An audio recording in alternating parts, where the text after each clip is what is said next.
Hi folks, it's Danny at Bradley James Classics, and today's simply wonderful classic, in this case camper van stroke day van, is a Bedford CA from 1960. But this one is super special. It's been fully restored.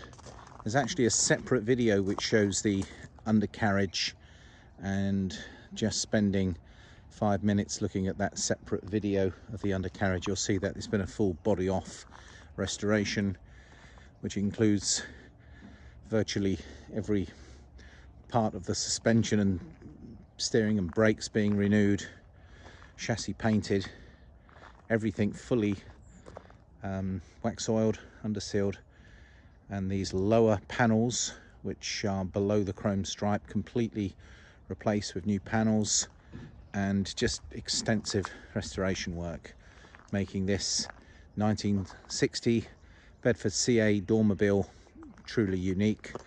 It's also got some very interesting history and I guess provenance, in that it was one of 3 vans which were made in the production of the movie starring Maggie Smith, Lady in the Van.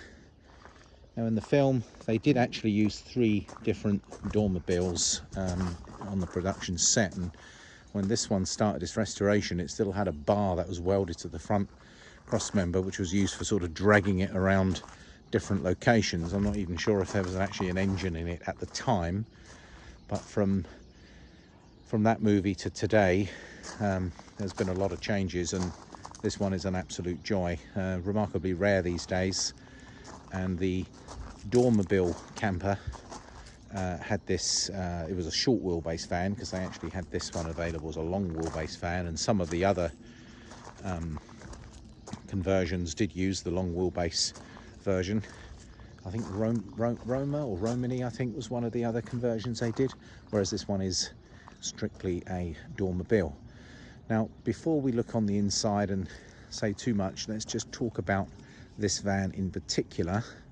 1960, but rather than having the rather dated pushrod engine, which was a 1508 cc, this is fitted with a 1600, actually a 1594 cc engine from a 1969 vehicle, and that one is more powerful, and it also comes with a 4-speed gearbox, which made living with this van on the road a little easier than struggling with the early 3-speed box. Everything in terms of performance, and it's certainly easier to live with the larger gearbox. So it's in stock, and we are able to... Okay, I'm going to have to stop the video here, so let me get back to you. We're 2 hours behind you at the moment. I'm going to start the video again later. Okay, cheers.